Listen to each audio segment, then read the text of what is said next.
Picture this. You are a Persian scout crouched among the rocks, looking down at the narrow road below.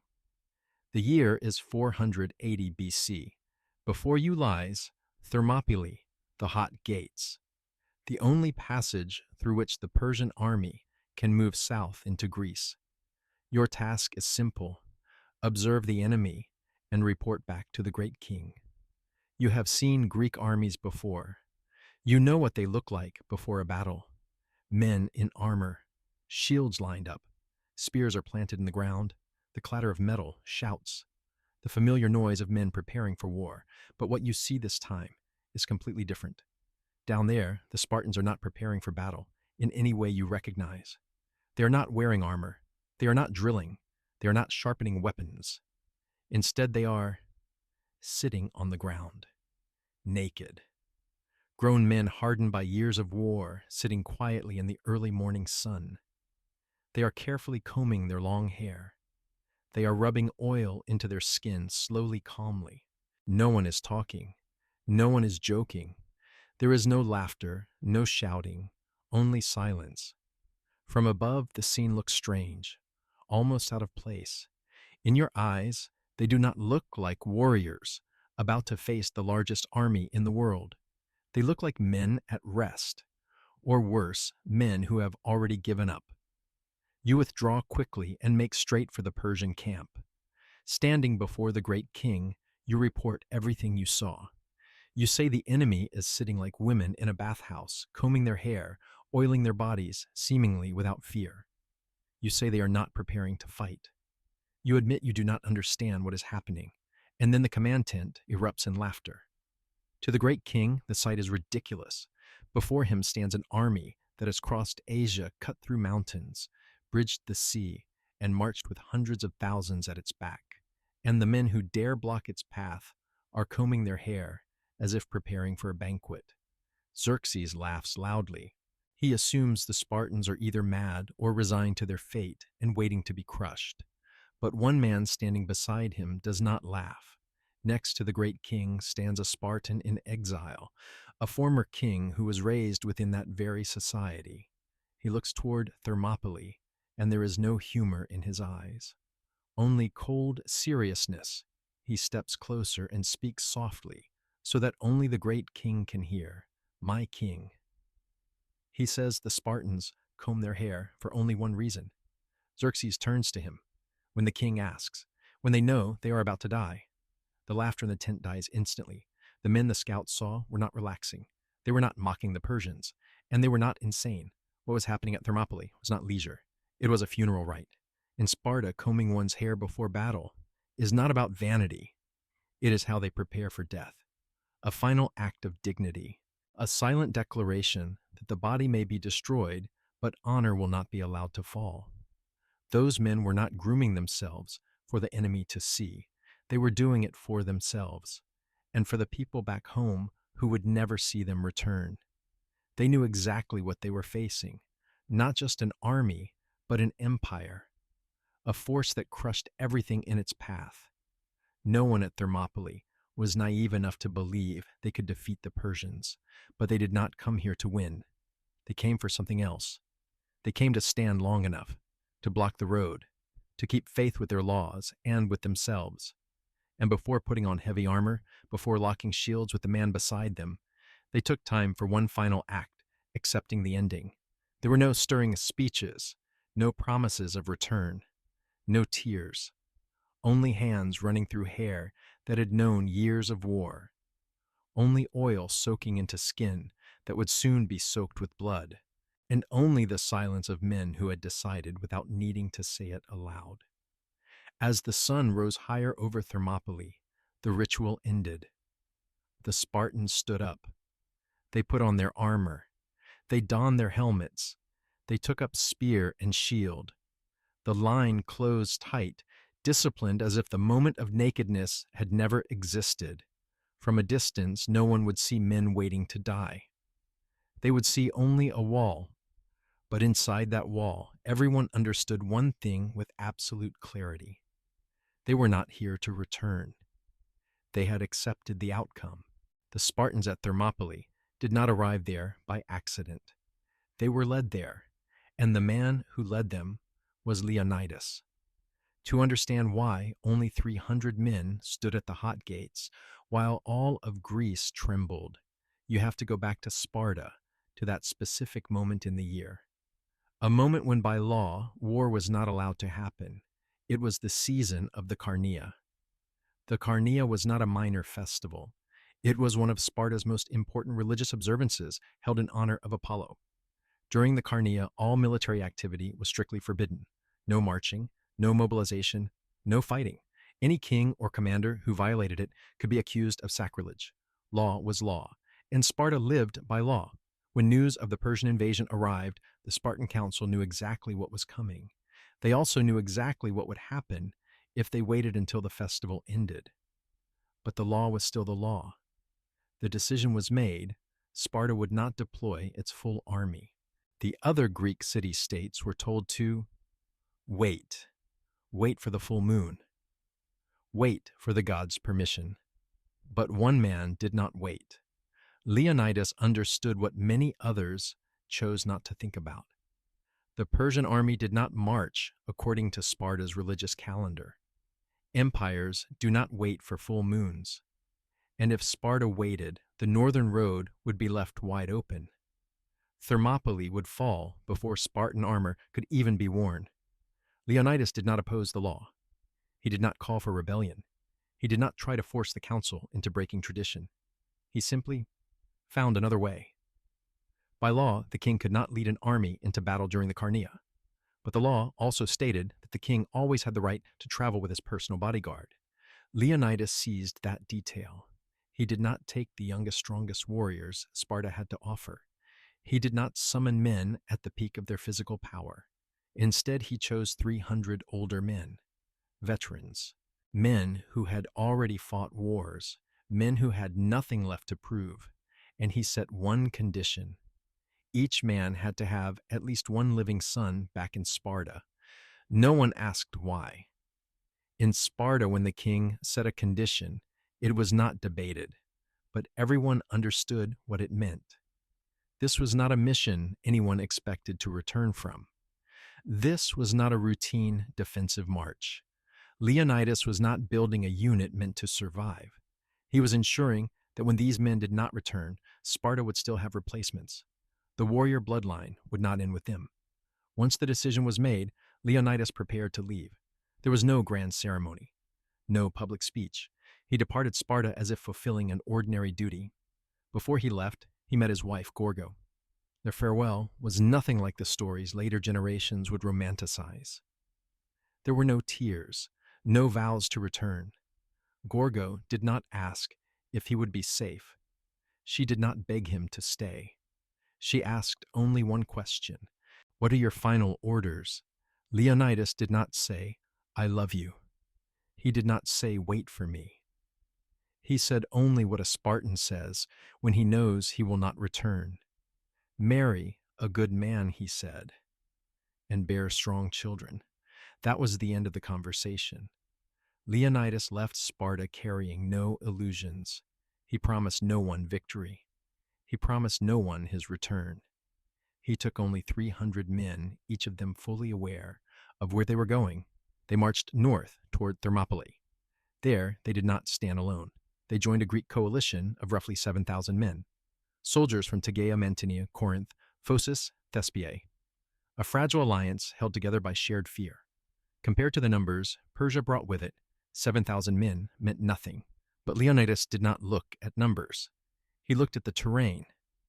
He looked at the narrow road between the mountain and the sea. He looked at the time. Leonidas did not rush. He did not build massive fortifications. He did not send messengers to taunt the enemy. He simply stood where he needed to stand with exactly the number of men required. The men under his command did not ask many questions. They did not ask for the plan. They did not ask when they would retreat. They saw the road. They saw the sea, and they understood their role. When the Persian scout saw the Spartans combing their hair that morning, he had no idea that everything had already been decided long before, not with complex maps or long orders, but with small choices. Who would go? who would stay, and who would never return. Leonidas did not need to explain it. He did not need to say it out loud. One look at the men beside him was enough. He knew they understood. They were not chosen because they were the strongest. They were chosen because they had no way back. And when Leonidas stood at Thermopylae, looking down the narrow road ahead, he was not waiting for victory. He was waiting for the right moment. If you stand at Thermopylae and look north, you will not see the Persian army right away. You will see dust, a long, hazy cloud stretching all the way to the horizon as if the earth itself were smoking. Then comes the sound, not shouting, not war drums, but a deep, steady rumble, like the ground breathing heavily. It is the sound of hundreds of thousands of footsteps moving in the same direction. The Persian army does not advance like a normal army. It advances like a city. For centuries afterward, the Greeks liked to tell the story simply. The Persians were a barbarian horde, driven forward by whips, relying on numbers rather than skill. But that is a story told by the victors, and it ignores an uncomfortable truth. The force moving towards Thermopylae was the most sophisticated military machine the world had ever seen up to that point. Ancient sources loved exaggeration, speaking of millions. Modern estimates are more cautious and, in some ways, more terrifying. Around 200,000 fighting troops, not counting tens of thousands of support personnel, slaves, craftsmen, merchants, servants, and the families of soldiers. This was not a light army. This was an empire on the move. They carried everything required to survive: tents, supply depots, livestock, horses, transport wagons. Every day this force consumed hundreds of tons of grain and thousands of gallons of water. Small rivers vanished after they passed. Fields were stripped bare in days. To bring this force into Greece, Persia did not merely march. They reshaped geography. At Mount Athos, where an earlier Persian fleet had been destroyed by storms, they refused to take the risk again. Instead of sailing around the peninsula, they ordered a canal dug straight through the land. Miles of rock and sand were cut away just so the fleet could pass safely. Then there was the Hellespont, the narrow strait separating Asia from Europe. Persia did not look for boats. They created a road. Hundreds of ships were lashed together, bound with massive cables of flax and papyrus, covered with wood and earth, turning open water into a bridge. Horses and war chariots crossed it as if they were moving across open plains. An entire empire walked across the sea. Along the Thracian coast, supply depots had been built years in advance. Wheat was stored, water was prepared, everything was calculated, not for a single battle, but for a long invasion. This is why calling the Persian army a machine is entirely accurate. It did not run on inspiration. It ran on planning. It did not depend on victory in a single day. It was designed to grind its enemies down over time, but that same size carried a fatal weakness. A machine that large cannot stop. Every passing day meant hundreds of thousands of mouths to feed, thousands of horses to water. Every hour of delay consumed resources without moving closer to the goal. Persia could not simply besiege Thermopylae and wait. They could not sit down and starve the Greeks out, because if they did, they would starve first. This was what Leonidas understood, and it was what made Thermopylae more dangerous than any other place in Greece.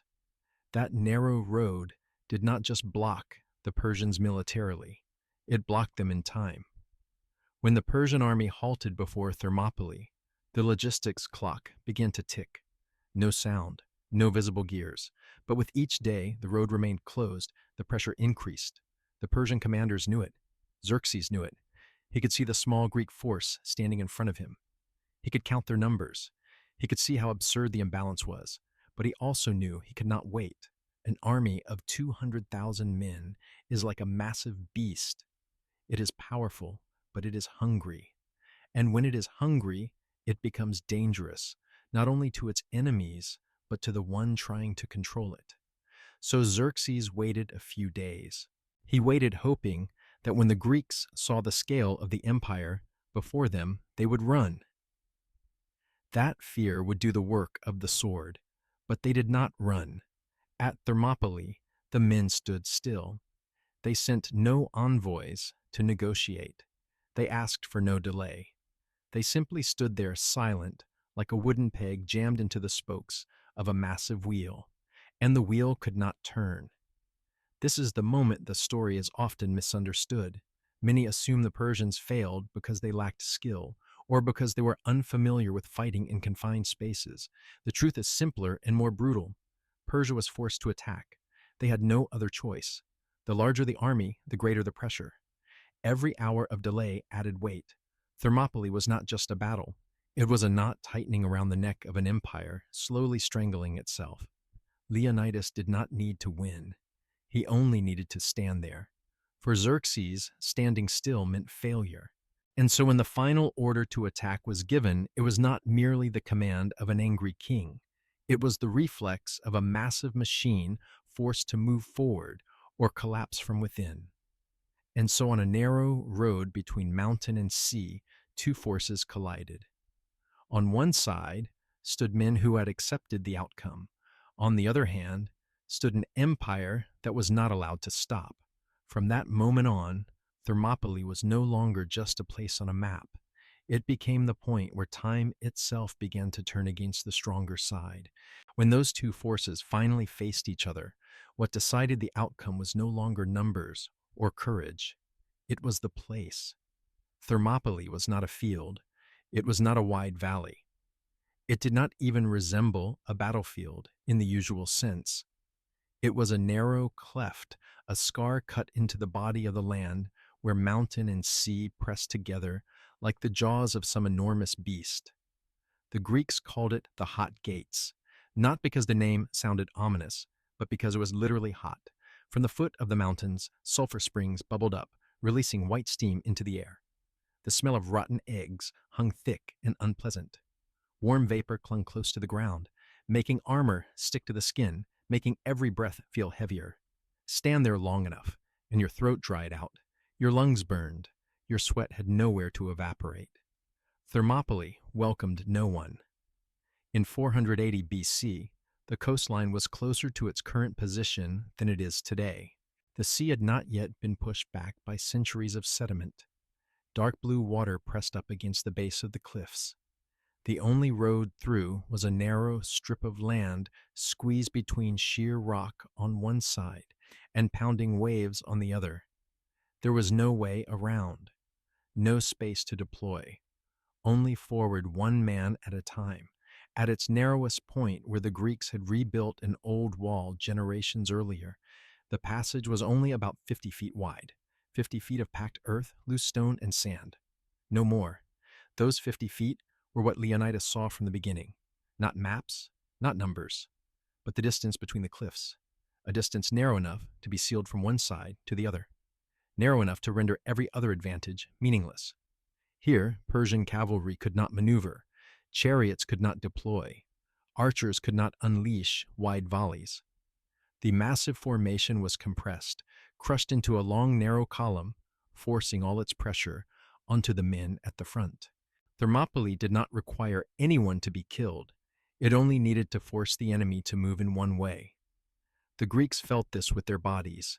They heard the sea crashing behind the Persian lines. They felt heat rising through the soles of their sandals. They smelled sulfur mixed with metal and sweat. The confined space pulled everything closer. The breathing of the man beside you, armor scraping against skin, the sound of your own heartbeat pounding in your ears. There was no room to retreat, no room to turn, and no room for fear to spread. Behind the Greek line stood the Phocian Wall, not a grand structure, just a low stone barrier built long ago to keep mountain raiders out. But here at Thermopylae, it served a different purpose. It told the men standing there that there was nothing behind them. Sea on one side, mountain on the other, stone wall at their backs, enemy in front. Everything pressed them toward a single option stand. For the Persians, the sensation was the opposite. The men at the front were pushed forward by the weight of thousands behind them. None of them could see the whole battlefield. They saw only a wall of bronze shields blocking the road. They heard the surf behind them, felt heat rising from the ground, and felt the crushing pressure of their own comrades. Thermopylae turned every step forward into physical effort. Every yard of ground demanded sweat strength and very quickly blood. Elsewhere, numbers meant power. Here, numbers became a burden. The more men forced into the narrow road, the greater the pressure, and that pressure had nowhere to escape. It could only drive straight ahead, toward the wall, toward the men who had locked their shields together and were waiting. Thermopylae did not choose sides, but it favored those who understood it. Leonidas did not need to explain this to his men. They felt it the moment they took their positions, shield against shield, shoulder against shoulder. No space to hesitate, no room for distant thoughts. Everything shrank to the few steps in front of them. There, 50 feet of ground became the entire world, and in that narrow world, the very things that had made Persia powerful, speed, flexibility, sheer numbers, were stripped away one by one, not by weapons, but by rock and sea. Thermopylae was not a trap dug overnight. It was a trap that had existed for thousands of years, waiting for the right men to stand in the right place. When the Greeks stood behind the wall, they did not think about victory. They thought about holding the distance, holding the 50 feet, holding their breath, holding the line. As for the Persians, when the first ranks stepped into the narrow pass, they had no idea they were entering a space where geometry would decide their fate.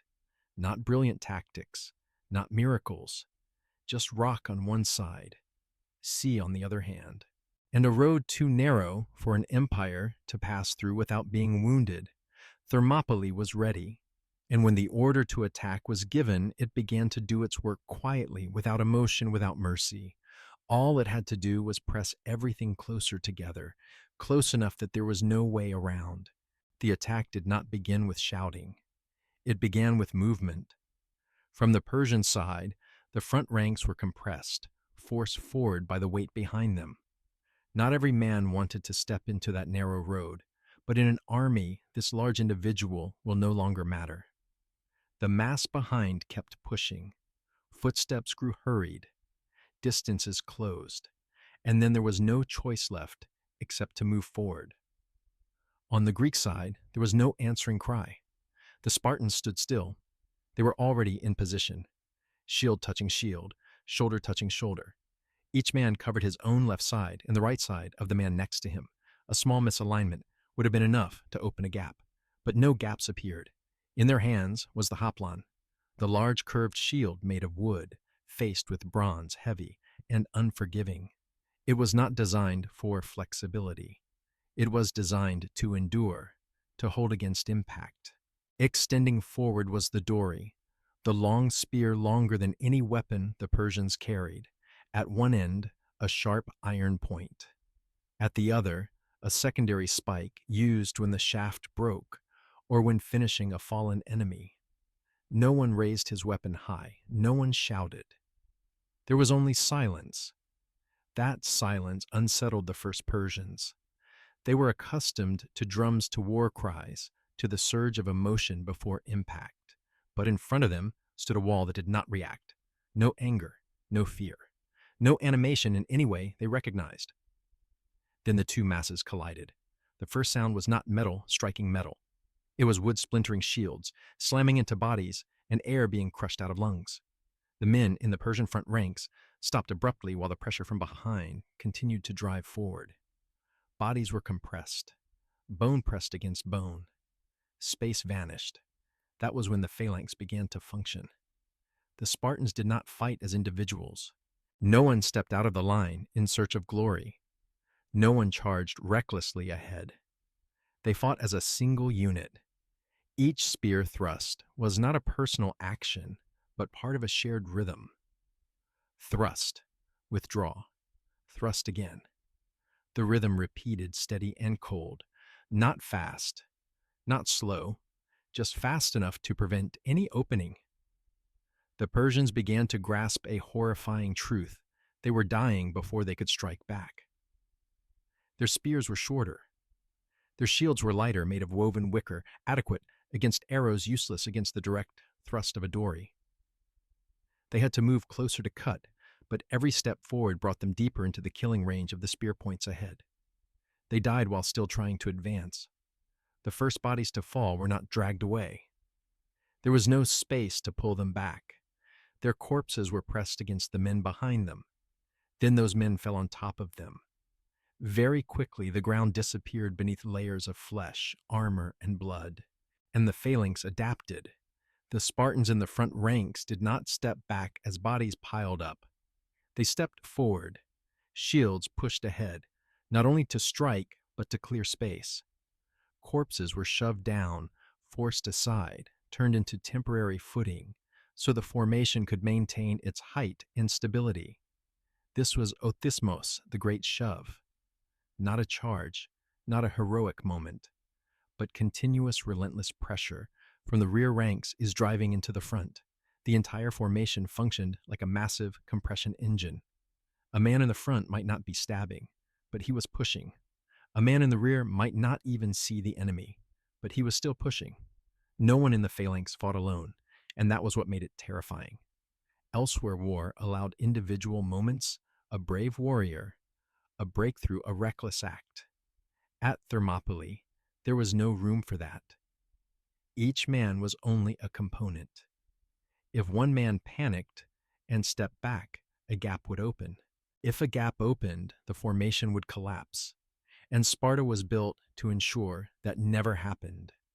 These men had trained their entire lives not to fight, but to stand when standing was required, not to run when their lungs burned from lack of air, not to retreat when their bodies were crushed by pressure, not to scream when a spear pierced the man in front of them. Their silence was not mere discipline.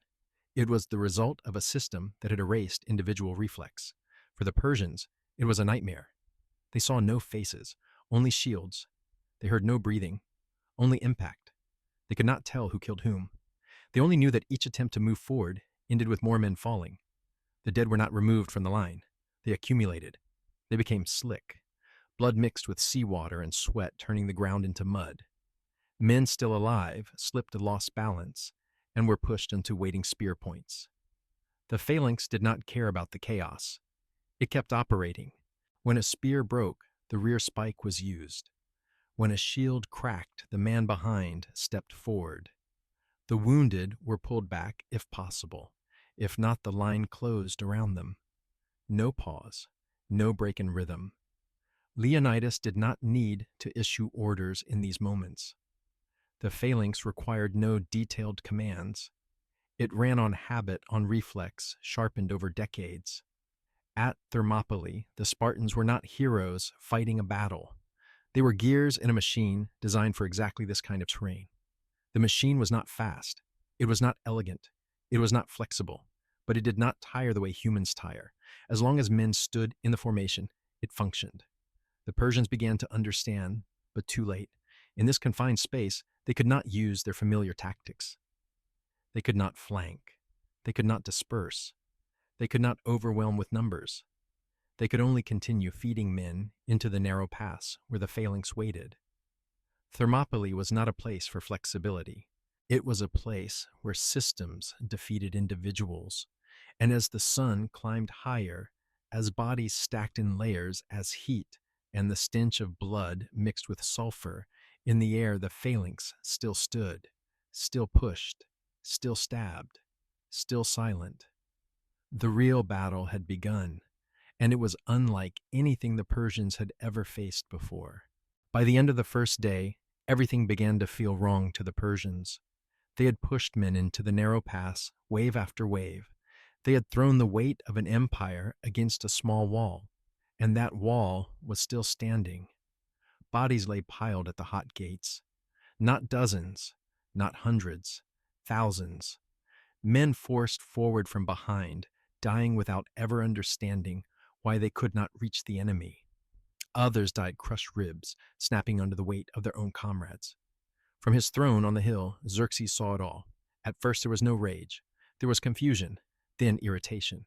A small force standing in an insignificant place was doing something no one believed possible, not through magic, not through exotic weapons, but simply by refusing to give way. By then, Xerxes understood that the men he had sent into the pass were not enough, not because they were cowards, but because they were not born for this kind of war. So he played his final card. From the Persian camp, a new formation began to move forward, not a chaotic mass, but ordered ranks, silent, advancing with the rhythm of men who had fought together for years. They were the immortals. Their name was not a boast. The unit was kept at a constant strength. When one man fell, another immediately stepped into his place. To the enemy, it created the illusion that they never died, that they were a single organism capable of regenerating itself. The immortals were not reckless fighters. They were the elite of the empire, better equipped, better trained, better paid. Beneath their colorful robes was scale armor of iron. Beneath their polished appearance was iron discipline. When they entered Thermopylae, the atmosphere changed. The Spartans felt it immediately. These were not men driven forward by whips. These were the men who had conquered the world with Persia, men who did not retreat simply because bodies lay before them. The two most elite forces of two worlds faced each other in a corridor too narrow to forgive mistakes. The clash came. It was no longer the same one-sided slaughter as before. The immortals were stronger than the earlier waves. Their armor was heavier. Their discipline is tighter. They advanced methodically, trying to break the Greek line, with skill as much as force. But they carried the same limitations. Their spears were still shorter. Their shields are still lighter. And most importantly, the space had not changed. Thermopylae did not widen simply because better soldiers entered it. The fight became a grinding stalemate. The immortals did not break, but they did not advance either. They died one by one, and one by one were replaced. From a distance, their formation seemed unshaken, but the ground before the Greek shield wall grew thicker with bodies. And then the Spartans did something the Persians did not expect. They fell back. Not a single step, but the entire formation. The phalanx opened. The Spartans turned their backs and began retreating down the narrow road, looking like a force in sudden panic. For the immortals, it was the moment they had been waiting for. They shouted. They broke their tight formation. They accelerated, chasing what looked like a fleeing enemy. In the narrow space, discipline gave way to excitement. The men behind closed the distance, believing that one more push would finally shatter the wall. And then in a single instant, everything reversed. The Spartans stopped. They turned. All at once. Spears lowered. Shields locked. The formation snapped shut, as if it had never opened at all. The immortals charging forward had no time to stop. No formation. No space. Their own momentum carried them straight into the waiting spear points. This was not a fight. It was a collision. The Persians in the front ranks were impaled instantly. Those behind slammed into them. Bodies piled onto bodies. In that narrow space, momentum became a death sentence. The Spartans did not need to be fast. They only needed to be in the right place. They repeated it again and again. Feign retreat, fall back, turn. Each time the immortals' formation fractured a little more, not because they were weak, but because this road allowed no mistakes. And excitement in a narrow space was a fatal mistake. By the end of the second day, the unthinkable happened. The immortals withdrew, not in chaos, not in panic, but in the heavy silence of men who had just realized they were not invincible. Legends are not destroyed by words. They are destroyed by the cold reality of bodies stacked in a place too narrow for reputation. Xerxes saw it from his throne. Herodotus tells us he sprang to his feet several times in terror, not because he feared death, but because he feared something worse, that the machine he commanded could be stopped. 2 days, just 2 days, and the most elite force in the empire had failed to break through a narrow pass. For the Persians, this was not merely a tactical setback. It was a crack in belief, and that crack would continue to spread. 2 days passed at Thermopylae, and the most dangerous threat was no longer in the narrow road. It was in the mountains above, while the Spartans and their allies continued to stand firm behind the shield wall. A quiet tragedy was forming beyond their sight. There was no clash of weapons, no blood spilled, no spears meeting shields. There was only information, and one man who knew how to sell it. His name was Ephialtes. For centuries, history would turn him into a monster, a deformed outcast, rejected by society, driven to betrayal by bitterness. But that is how history simplifies things it would rather not face. The truth was far more ordinary and far more disturbing. Ephialtes was not a warrior. He was a local man from the region of Trachis, a goat herder, a man who knew the mountains, the forests, the paths no army ever learned from maps. During the first 2 days, Ephialtes watched what unfolded at the hot gates. He saw the bodies. He saw the Persian army held in place. He saw desperation growing inside the camp of an empire, and he understood that he possessed something neither side could produce on its own. Another way through. High on the slopes of Mount Kallidromos, above Thermopylae, there was an old mountain path. Not a road meant for armies, not wide, not smooth, just a goat track winding through the dense oak forest. The Greeks called it Anopaia. The path was difficult, steep, narrow, hidden by trees, but it carried one fatal advantage. It led behind the wall. Leonidas knew the path existed. That is why he did not ignore it. High above, he stationed a guarding force, roughly 1,000 Phocian soldiers. Their task was clear: not to win, not to fight heroically, only to hold the ground, to block the path, to buy time. If that route remained closed, Thermopylae would remain an unbreakable knot. But war does not only happen where men are looking. In the darkness of night, Ephialtes left his village. He carried no weapon, only knowledge. He went to the Persian camp and said what the generals there were desperate to hear. There was a path, not a broad road, not a miracle, but enough to pass through, enough to move a force behind the enemy. To the Persians, this was not betrayal. It was an opportunity. Xerxes did not hesitate. He did not need oaths. He did not need loyalty, only results. The force chosen for the task was not a disorderly mob. It was the immortals. Under cover of darkness, thousands of men began climbing the mountain. No large torches, no shouted commands, only the sound of boots crushing dry leaves. Herodotus tells us the noise carried through the still night like a strong wind moving through the trees. Above them, the Phocians heard the sound. They saw flickers of movement in the forest. They knew something was wrong, but in the darkness they could not see the size of the force approaching, only a shifting black mass. And they made a fatal mistake. The Phocian commander assumed he was about to be attacked directly. He ordered his men to abandon the narrow path and take position on a nearby hill where they could form a stronger defensive stance. A reasonable decision by conventional tactical logic, but at Thermopylae, conventional logic did not apply. The immortals did not care about the Phocians. They did not need to defeat them. They only needed to pass. A few volleys of arrows were fired to pin them down. Then rank after rank, the Persians quietly marched past, leaving the Phocians standing on the hill, frozen in the dark, realizing too late that they had been guarding the wrong thing. The Anopaia path was open. There were no cheers, no instant victory. But from that moment on, the fate of Thermopylae was altered. The shield wall below still stood. The phalanx remained silent, but the battle had been broken in a way no one on the front line could see. Near dawn, messengers came running down from the mountains. The bad news traveled faster than any spear. The Persians were behind them. Thermopylae, once a shield, had become a trap. Ephialtes was not on the battlefield when it happened. He did not carry a spear. He did not spill blood.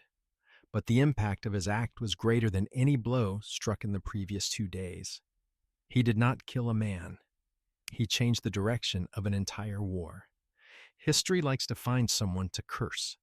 But if it had not been Ephialtes, it would have been someone else. Another local, a prisoner, a man driven by money, a man driven by fear. In a war of this scale, information always finds a way to leak. Ephialtes was not the sole cause. He was the symptom of a truth. Thermopylae was about to face that the greatest power does not always lie where spears collide. Sometimes it lies in paths few notice, in decisions made in darkness, and in people who do not need courage to change history.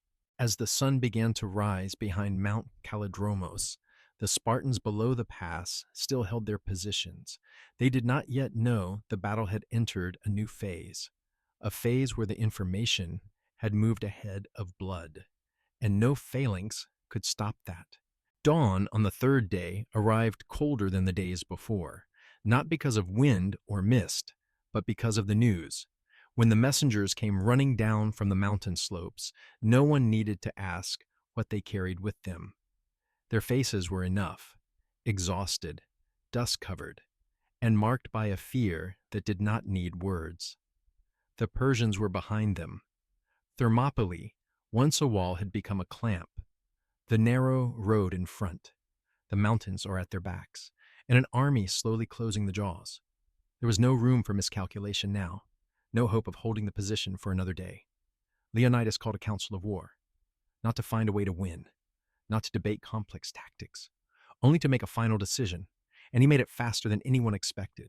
He looked at the men standing before him, allies from Corinth, Arcadia Phocis, and Mantinea, men who had fought for 2 days, men who had done their part, and now if they stayed, they would die for nothing. Leonidas did not ask them to remain. He ordered them to leave. There was no reproach, no shame, no speech about honor, just a short, practical command. Greece would still need them. The cities to the south were not ready. This battle did not need more corpses. Many hesitated. Some argued, but an order was an order. The column began to withdraw in silence. No cheers, no cries, only footsteps leaving a place they knew would become the grave of those who stayed behind. When the dust settled, Leonidas looked around and realized he was not standing alone. Beside the Spartans stood 700 men from Thespiae. They were not bound by law to stay. No decree held them. No prophecy demanded their lives. Their city lay directly in the path of the Persian advance. If they retreated, Thespiae would burn anyway. They stayed because they chose to. There were also about 400 Thebans. History would later debate whether they remained out of loyalty or as hostages. But in that moment, the argument no longer mattered. When the spears came down, motives became the same.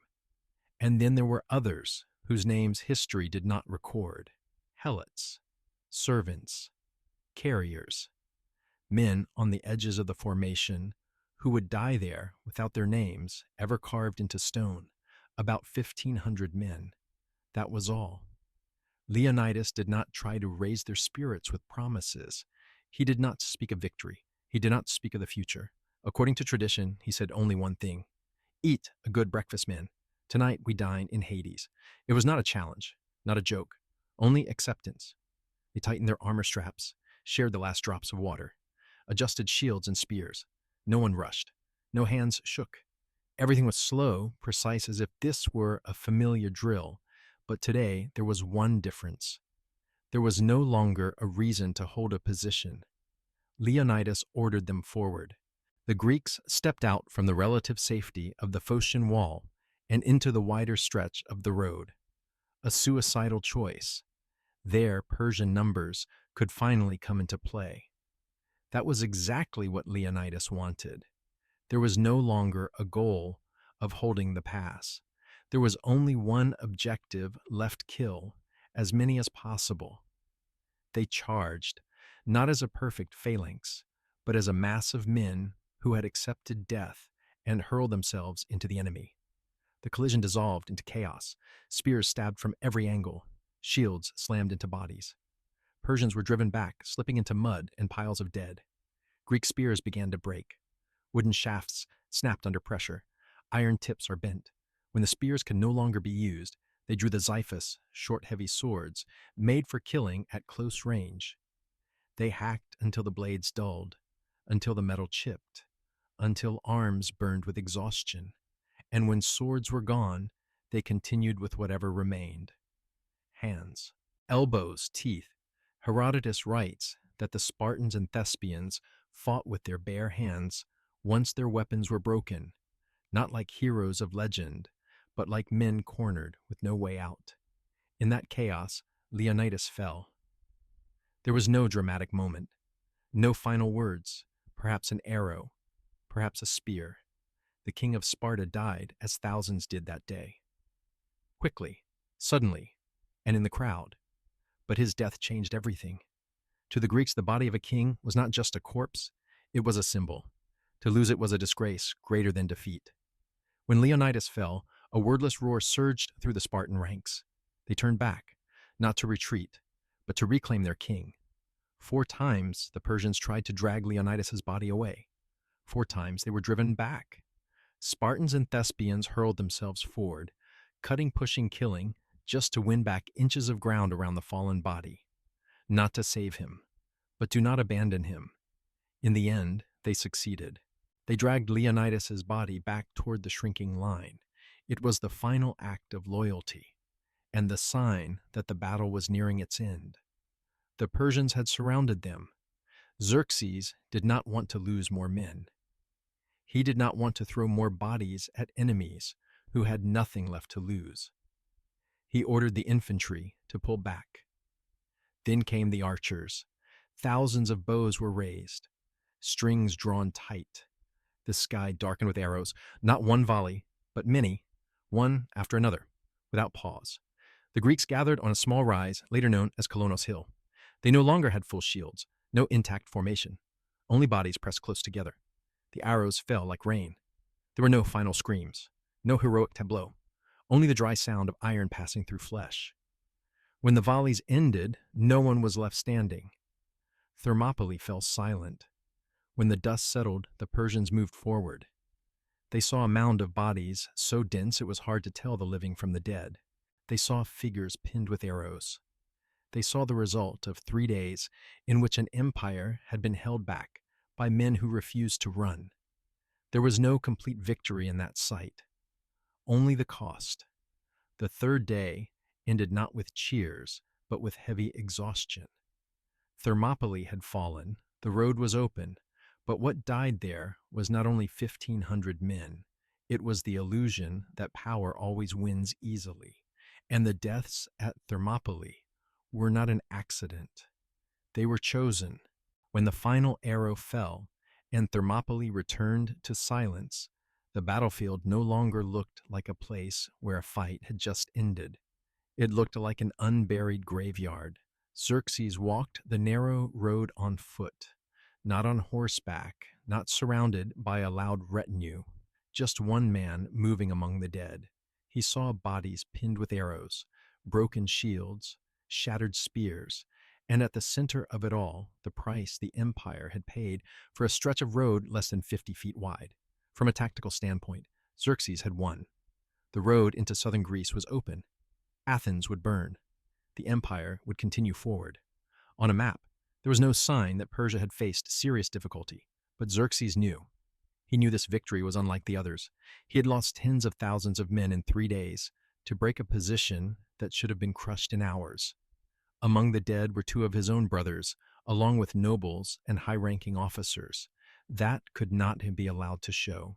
Xerxes ordered most of the fallen Persian soldiers to be buried quickly. Massive pits were dug, bodies were dragged away in silence. On the battlefield, he left behind very little evidence of the true losses. When the Persian fleet moved south, what they saw was a clean victory. It was one of the earliest recorded examples of what we now call concealment of casualties, but one thing could not be buried. It was the question that began to spread through the Persian camp, from soldiers to officers, and finally to the great king himself. If 300 men like this could do such damage, how many more like them were there? Xerxes asked the question of Demaratus the Spartan in exile. He wanted to know whether Thermopylae had been an exception, a group of madmen, a historical accident. Demaratus did not hesitate. He told Xerxes that Sparta had thousands more just like them, raised the same way, trained the same way, and if Persia ever faced them head-on, it would not have enough men left to conquer anything. That was the moment when victory began to lose its sweetness. Thermopylae had fallen, but it had done exactly what Leonidas needed. It had bought time.